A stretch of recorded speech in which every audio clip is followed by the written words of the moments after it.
Olá, bom dia amigos e amigas aqui do canal Dica de hoje. Hoje sábado, dia da gente fazer um vídeo, né, que a gente sempre faz sobre macroeconomia. E esse vídeo de hoje eu vou pegar um pouco mais a questão internacional e claro, vai acabar afetando a Bolsa Brasileira, os investimentos no Brasil. E a gente está falando da inflação. Inflação que nos Estados Unidos está subindo muito e que pode trazer um aumento de juros ou não. Então curtam já o vídeo, se inscrevam no canal e a gente vai falar mais sobre isso e todos os impactos que podem acontecer depois da vinheta.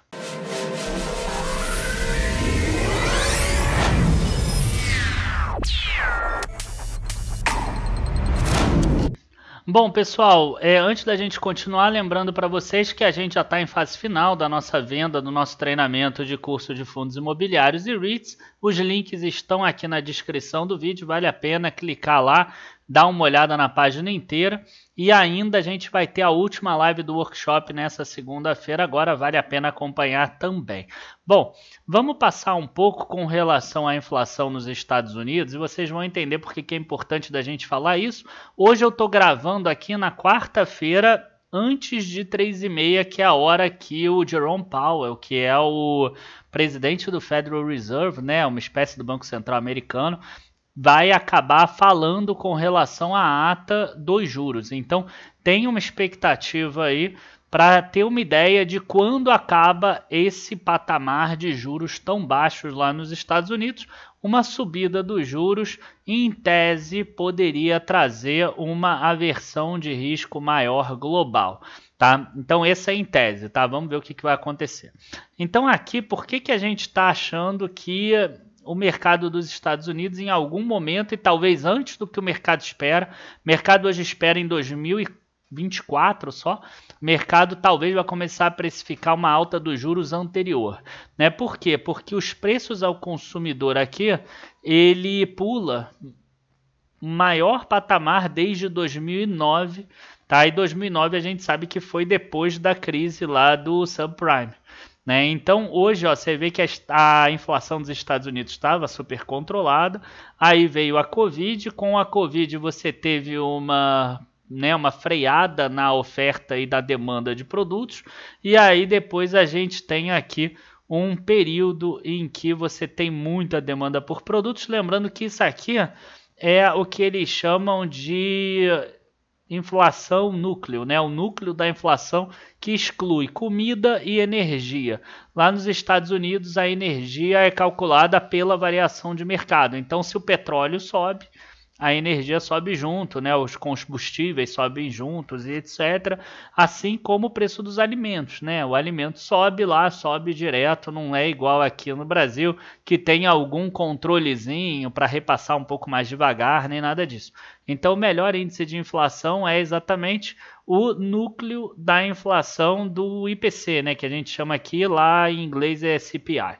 Bom, a gente vê aqui um valor bastante grande, 0,9% no último mês, tá? E vamos pegar aqui o centro da inflação agora anualizado. E anualizado ele bate aqui 2,96%, isso em 10 anos, tá? Quando a gente pega aqui o máximo, a gente vê que não é nada isso, né? 2,96 é a média que os Estados Unidos teve nos últimos anos aqui.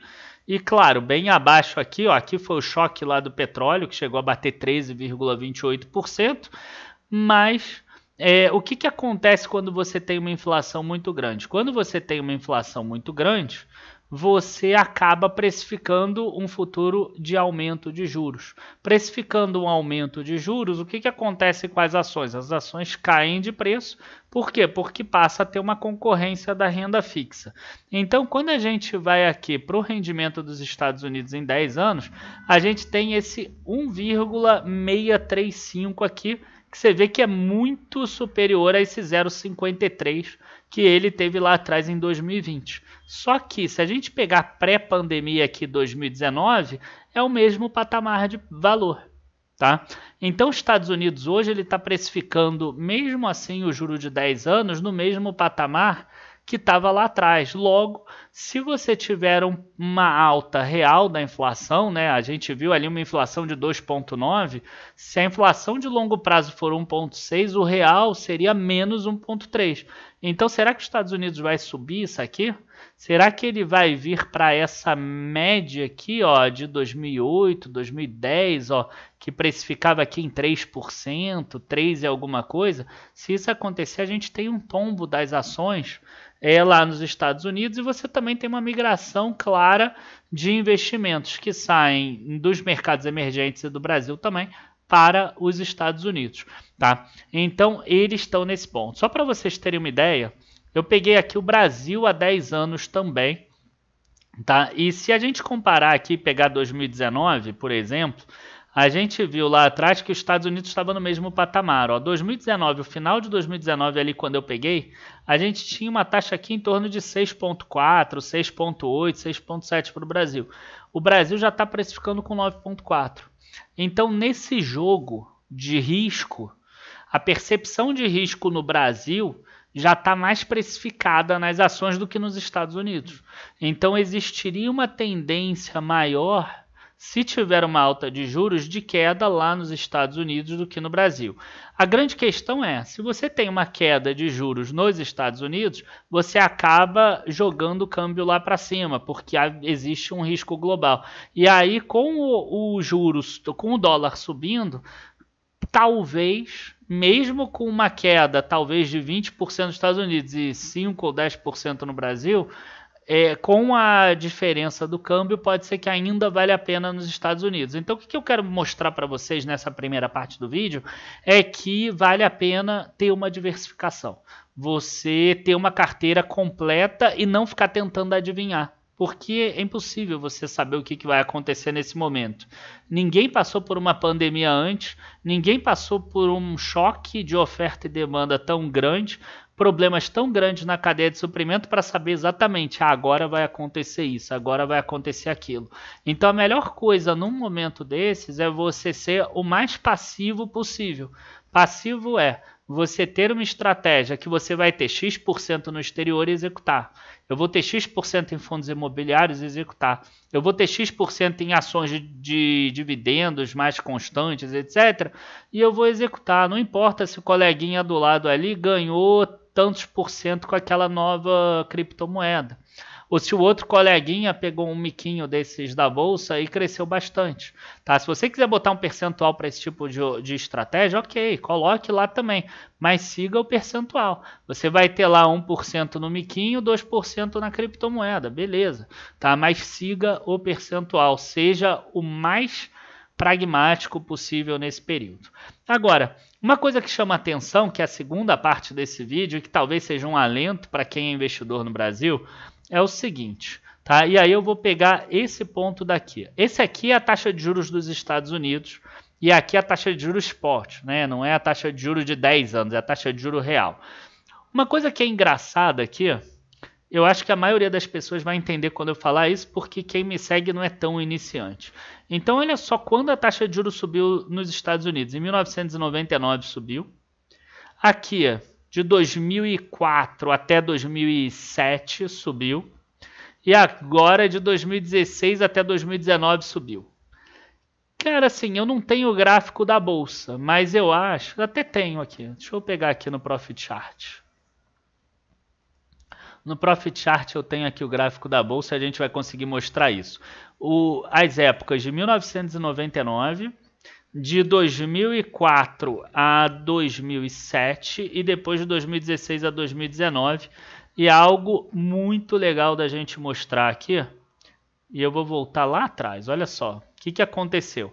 1999, olha só, uma alta de 160% aqui, e ali a gente viu que a alta de juros nos Estados Unidos foi até um pouquinho de 2000. 2004 a 2007, o mercado brasileiro começou a crescer antes aqui. Se eu pegar de 2004 a 2007, eu devo pegar mais ou menos isso, uns 200% de alta. E se eu pegar de 2016 até 2019... a gente pega aqui mais ou menos o cume, ó. Fevereiro de 2016 até 2019 vai ser praticamente tudo aqui. Mais 184%. Então, por que cargas d'água? Quando os juros sobem nos Estados Unidos, o Brasil cresce. Né? Porque é isso que aconteceu. As últimas 3 vezes que teve alta de juros nos Estados Unidos, o Brasil cresceu. E aí existem hipóteses, tá? Nenhuma dessas hipóteses são testadas, mas eu imagino algumas coisas que eu vou falar agora. Primeira coisa com relação a isso tem a ver com a demanda. Né? O que faz a inflação subir normalmente? O que faz a inflação subir normalmente é uma demanda mais aquecida.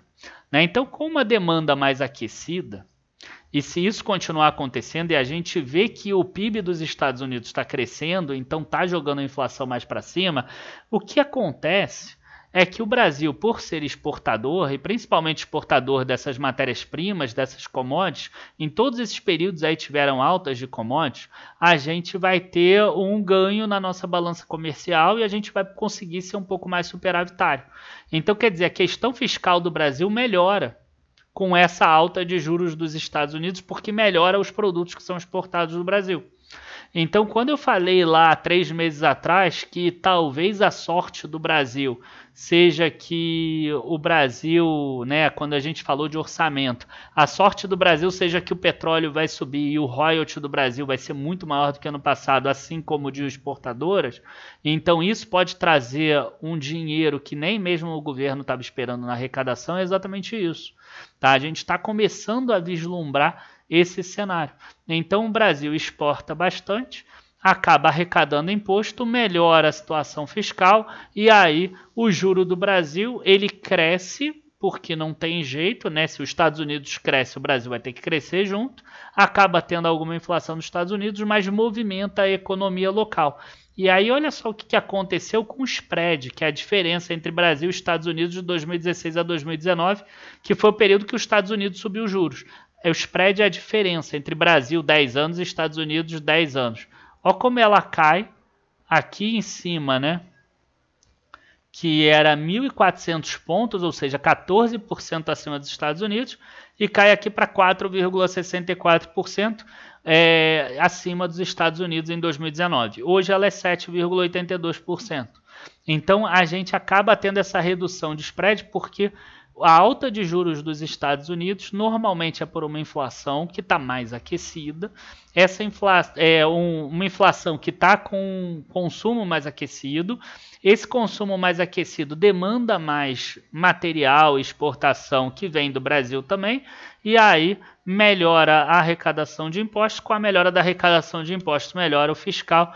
E aí a gente tem uma redução dos juros do Brasil, ou pelo menos um aumento menor do que os Estados Unidos, que reduz esse spread.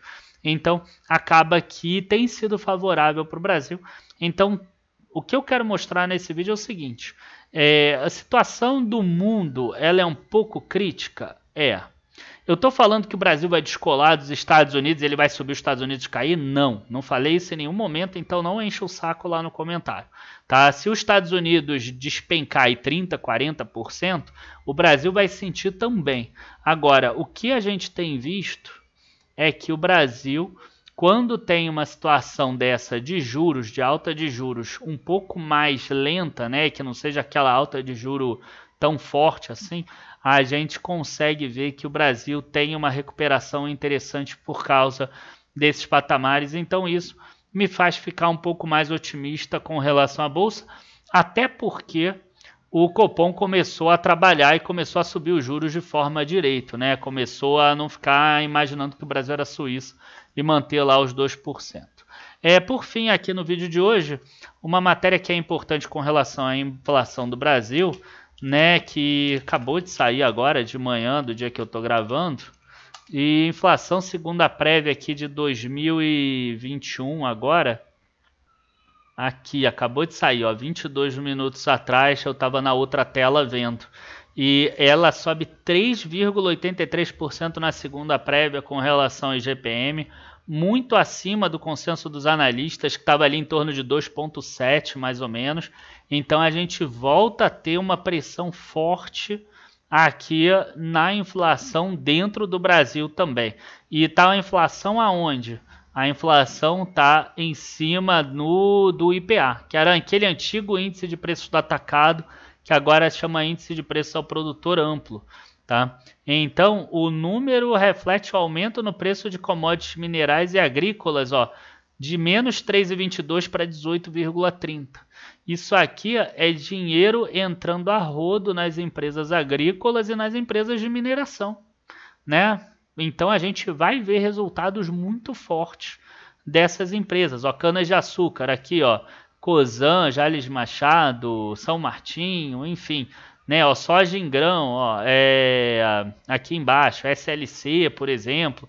Então é importante a gente ficar nesse patamar, a gente dá uma olhada nisso. Ah, então vai aumentar muito a inflação no Brasil.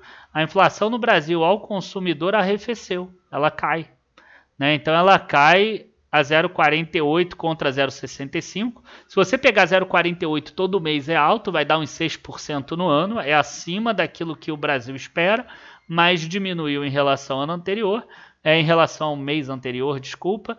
Enquanto isso, o INCC aqui, ele ainda está bastante alto, aqui 1,25, né? O que pode afetar aí custos da construção civil, mas que também tem jogado reajustes para cima nos preços da construção civil. Isso eu tenho falado com várias empresas aí no meio. Então, é aquilo que a gente estava mostrando, né? A alta de juros dos Estados Unidos, por causa de um aumento de crescimento, costuma ajudar o Brasil. Esse é o grande foco desse vídeo de hoje, tá? E vocês estão vendo, né? Depois de eu ficar bem desanimado com o Brasil lá até 3, 4 meses atrás, eu tenho começado a ficar mais animado um pouquinho, mas sempre com esse receio lá dos Estados Unidos de algum problema. Então, nunca coloque todos os ovos numa cesta só. Abraços a todos, bons investimentos. Não deixem de olhar o nosso material de fundos imobiliários e de REITs que estão aí no link da descrição. Abraço a todos e até a próxima. Tchau, tchau, pessoal.